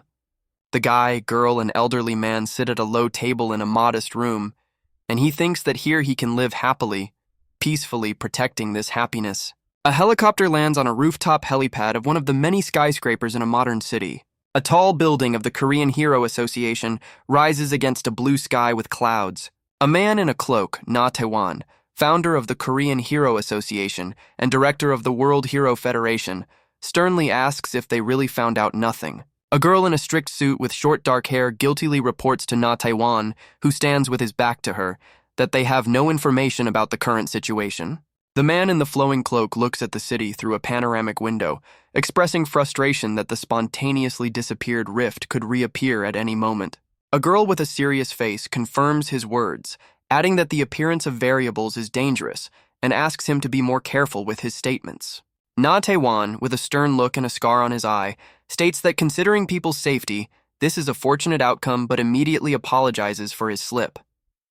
He, one of the world's 100 most respected heroes, appears as an imposing figure against silhouettes, and the text explains he could become president or overthrow conglomerates. Na Tae-won, standing with his back to the viewer in a control center with many monitors, is uninterested in the presidency or corporations, but only cares about people's safety and preparation for rifts. The man orders the girl to conduct a thorough investigation, even if it takes time, and she confirms that residents of the Rift Zone agreed to sell their homes. Against the backdrop of a traditional Korean house with an inner courtyard, Na Tae-won orders to offer residents above-market prices so they don't feel shortchanged, and it brings comfort to those who lost families. Na Tae-won listens attentively with a thoughtful and slightly worried expression, pondering the situation. A world map with several red concentric circles shows that rifts occurred simultaneously in other countries, and Na Tae-won notes that something is wrong here. A girl in a strict suit with a serious face reports that the USA and China have already entered the control stage, but the problem lies in the United Kingdom. Na Tae-won, standing with his back to the viewer near a table with a laptop, says that reliable heroes have been sent to other rifts. On a blue background appears a white notification icon in the shape of a bell with a red one, indicating a new message. A man cannot believe what is happening, and below his assistant asks if everything is okay. A modern building with a Korean sign, likely the Hero Association office, is shown with people going up and down stairs at the entrance. Do-jun, in a gray hoodie with the hood up and a backpack over his shoulder, confidently walks down the street among passers-by, his eyes glowing red. A young office worker in a white shirt notices Do-jun and hesitantly tries to greet him. Seeing Do-jun, the office worker recoils in horror, eyes and mouth wide open in astonishment. The frightened worker rushes to his manager, pointing at Do-jun and excitedly reporting that this is the very man. The manager in glasses reading a newspaper looks up in surprise, asking if it really is him, clutching the newspaper tightly. The manager in glasses and a white shirt, holding a briefcase, stands up from behind the desk and sternly asks Do-jun if he was the one forcing people to buy low-quality crystals in his absence. The guy, clutching his backpack to his chest with a slight smirk, replies that this is the perfect moment since he has many magical crystals for sale today and hoped someone high-ranking could process them. He forcefully throws his heavy backpack on the floor in front of the manager, raising dust. The manager looks at the dropped backpack and disdainfully states that the hero has again brought a bunch of low-quality crystals like last time, and he will not trade with him, ordering him to leave. The hero, peeking from under his hood, calmly asks if the manager really does not want to trade. The manager, turning away from Do-jun, who stands behind him, irritably says that he must not understand that with a 1% commission, he suffers big losses, and they will no longer trade, so he should take his crystals and leave. He warns the manager that he will regret this. The manager, turning his back to Do-jun, sighs and irritably rubs the back of his head, saying that Do-jun is unreachable and that even gate centers take a 5% commission for a reason, but he doesn't need to explain the magical crystal distribution system. A close-up shows the stern face of the manager in glasses who angrily orders Do-jun to take his bag, get out, and never come back. The hero calmly picks up his backpack from the floor, preparing to leave. Numerous bright red magical crystals emitting a glow spill from Do-jun's backpack onto the floor. An office worker and the manager in glasses look at something with eyes wide open in shock and mouths slightly open, with 2 exclamation marks appearing above them. Among the scattered red crystals stands out one large blue-red crystal, and speech bubbles express amazement about the legendary Hero's Magical Crystal, which is worth a fortune. The guy with a slight smirk calmly says that if they don't need it, then so be it. A close-up shows a shining blue-red crystal of complex shape on a dark background with the inscription, Hero's Magical Crystal. In a dimly lit laboratory, a man in a white coat, mask, and yellow glasses works with flasks, and the text explains that the notorious Mexican drug lord Karselian was dismantling a magical crystal to produce drugs. The man in a lab coat and mask recoils in horror as shards and splashes of red liquid fly around him. The silhouette of a man in an open jacket stands with his back to the viewer against bright light, and the text says that the crystal's power awakened him as a hero, and since then, this crystal has become a viral item for awakening heroes and enhancing mana. An office worker and a manager with excited and greedy faces look at the glowing crystal, and the text describes it as an incredibly rare energy source and a super expensive product. Da-jun, standing with his back to two stunned employees who are looking at the scattered crystals, calmly tells them to pack everything back as he is leaving. The manager in glasses, sweating profusely, ingratiatingly addresses Da-jun, offering him to sit down and wait a bit. An office worker with a focused face carefully collects the scattered, glowing red crystals into a bag. A close-up shows Da-jun calmly drinking a cold beverage through a straw. The young man, sipping the drink, listens to the manager who, gesturing, doubts whether a 0.5% commission is too high. The guy with an indifferent look suggests the manager back out of the deal if he doesn't like the terms, to which the manager hastily stammers that he was misunderstood and was just asking. The manager, with a nervous smile and tense face, leans toward Da-jun asking why he lowers the commission to 0.5%, and Da-jun replies that it annoys him. The manager in a white shirt quickly bows deeply to Da-jun, sincerely apologizing and saying he spoke without thinking. The hero states he is tired of apologies and only wants an answer whether the manager accepts his terms. An office worker watches Da-jun leave, leaving behind the humiliated manager on his knees, and mentally calls him a rude bastard. A determined face of the manager in glasses who, gritting his teeth, says, "Fine." The manager in glasses, with a stern face, thinks about the rarity of magical crystals and the conditions of their purchase, but Da-jun interrupts him, saying it takes too long. Da-jun, with an impassive look, suggests the manager back out if he doesn't want to which the manager panics and shouts that they are already losing money with a 9% commission. The man desperately continues shouting that his boss will kill him if he finds out about the 8% commission, and Da-jun calmly suggests he stop losing money. Against a background of sparkling particles, the manager panics, lowering the commission from 7 to 6%, while Chibi Da-jun calmly comments on his actions, and below another office worker holds a red crystal. A man in a white shirt, head bowed, kneels before Da-jun, who looks down at him. The hero states that out of respect for their past deals, he will generously agree to 1%. The manager in glasses with a face distorted by rage shouts at Da-jun, calling him a cursed extortionist against a background of red vertical stripes. Da-jun, with a slight smile, looking aside, warns the manager in advance. The hero says he has about 7 more such bags, after which close-ups show shocked faces of the manager and another office worker with their jaws dropped. Against the backdrop of a store window with Korean signs, the manager shouts at his subordinate to prepare the contract immediately, to which he fearfully replies, "Yes, sir." On the smartphone screen held by a hand appears a notification of a transfer of 67 billion won from Stoneman, with a suggestion to check the bank account. Da-jun, with tousled black hair, thoughtfully looks at his phone, thinking that at this rate a house for 110 billion won no longer seems so far away. He realizes that ordinary gates are not enough to obtain high-quality magical crystals. Against the backdrop of an ominous image of a dark rift pulsating with purple energy, Da-jun dreams of the ability to freely move through rift zones. In his thoughts appears a chibi version of the manager, wondering if something like a wave happened again. On the guy's phone screen appears an administrative alert from the Ministry of Foreign Affairs about a wave that occurred in the southern region of the United Kingdom, with recommendations for travelers and information about security checks for Korean citizens. The hero in a gray hoodie stands with a slightly irritated look, turned away, while behind him is a worried manager, and he thinks about people without real abilities who like to act tough. Da-jun walks down a city alley past people running in panic, recalling that he would have previously gone to seal the rift regardless of country or organization. The guy realizes that now everything is different. Tongs flip a juicy piece of meat sizzling on a hot grill grate over bright flames. A grandmother with wide eyes and slightly open mouth looks at the sizzling meat on the grill in surprise. Da-jun sits at a restaurant table with an elderly man and a girl, while a waiter in a black uniform skillfully handles tongs over a built-in table grill full of appetizing pieces of meat and snacks. The grandmother, looking concerned, holds a menu and asks Dojun doubtfully if 250,000 won for 100 grams of meat isn't too expensive. Dojun in a dark hoodie calmly drinks water from a glass, assuring his companions that he earned well this time, so they shouldn't worry and can eat as much as they want. A girl with chestnut hair and an excited expression opens her mouth wide, anticipating the steaming piece of meat being offered to her with chopsticks. The girl, with a blissful expression, closed eyes and drooling with pleasure, enjoys the taste of the meat, making delighted sounds, surrounded by little hearts. The grandmother watches with confusion and slight shock as tongs confidently place another portion of juicy raw meat on the hot grill.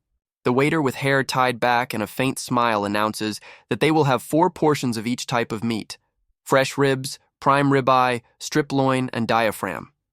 The grandmother, sweating and worried, turns to the guy wondering if that's too much and how they will manage to eat so much food. Dojun, with a wide, satisfied smile, holds a piece of meat with chopsticks and urges everyone to just eat their fill today, addressing the grandmother as well. The grandmother, with closed eyes and a pained expression, tries a piece of meat offered to her with a fork, and the speech bubble expresses her amazement. Oh my God. The sister holds a large piece of raw meat, offering it to the grandmother and saying the meat is very tasty. The grandmother eats the meat from the fork, noting how sweet Yunyun is as a girl. An elderly man in glasses, with his mouth slightly open and a slightly surprised expression, enjoys the taste of the meat, making satisfied sounds. Oh,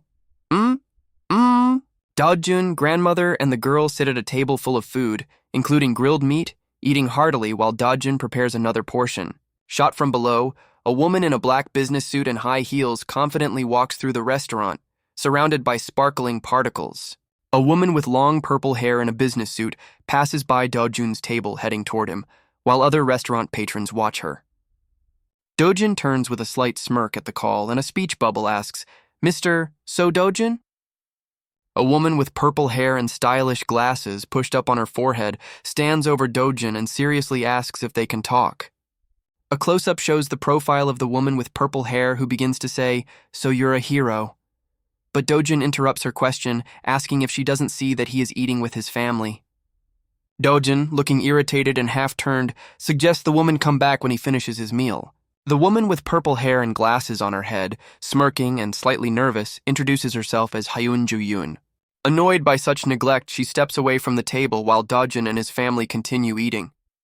A sign reading "Waiting Area" is visible on the door, next to which is a cute drawing of a little bull. Hyun Ju-yoon stands with crossed arms in the waiting area, watching Dojun and his family through a glass partition, while another man in a suit sits nearby. Sitting with crossed arms in the waiting area, the girl attracts the attention of those around her, who recognize her as a global star and an S-rank hero, admiring her beauty. Hyun Ju-yoon looks puzzled toward Dojun's table while the surrounding people whisper about who dared to make her wait. A close-up shows Hyun Ju-yoon's determined gaze as she recalls that So Dojun entered the gates for the first time 2 months ago and survived. While Dojun continues dining with his family, Hyun Ju-yoon reflects that his awakening probably happened then and that he was considered dead in the recent Mapo Rift incident. Dojun is about to eat a piece of meat, and the girl looks at him in surprise while Hyun Ju-yoon realizes that he is alive and sitting right here. A close-up shows Dojun's tense face as he remembers how one look and one word from Hyun Ju-yoon made him wary. Hyun Ju-yoon thinks that Dojun, who awakened only 2 months ago, has already reached S rank and obtained top-quality magical stones, which took her 5 years, concluding that he must have special abilities. Dojun, an elderly man, and a joyful girl leave the restaurant, and the girl loudly thanks for the meal. Dojun, seen from behind, turns at the sound of Hyun Ju-yoon's footsteps as she decisively approaches him. Suddenly, a muscular man with a malicious grin and glowing eyes appears, asking in surprise what So Dojun is doing here and how he managed to get out of those gates, calling him Kang Cheol-woo. Kang Cheol-woo, approaching Dojun, says with a contemptuous smirk that he always considered him a cockroach, but never thought he was a real cockroach. Hyun Ju-yoon looks at the scene with surprise and confusion, unable to believe that Kang Cheol-woo is in front of her. Kang Cheol-woo aggressively points a finger at Dojun standing opposite him, while Hyun Ju-yoon and Dojun's family watch the scene from some distance. Kang Woo suddenly grabs Dojun by the shoulder, forcing him to turn around. Ignoring Kang Cheol-woo, the young man calmly addresses Hyun, asking if she had business with him. Kang Cheol-woo, standing with his back to the viewer, asks in surprise what the girl is doing here, while she covers her face with her hand, puzzled about what is happening. Do-jun, standing next to Hyun Ju-yoon, asks her to take care of his family while he deals with the situation and asks what she needed. The hero, with a determined look, asks Hyun to just catch a taxi and send his family home while his grandfather and sister watch him with concern. The girl agrees with slight nervousness and determination in her eyes, saying she understands. The guy states that he needs to collect a certain debt. To be continued.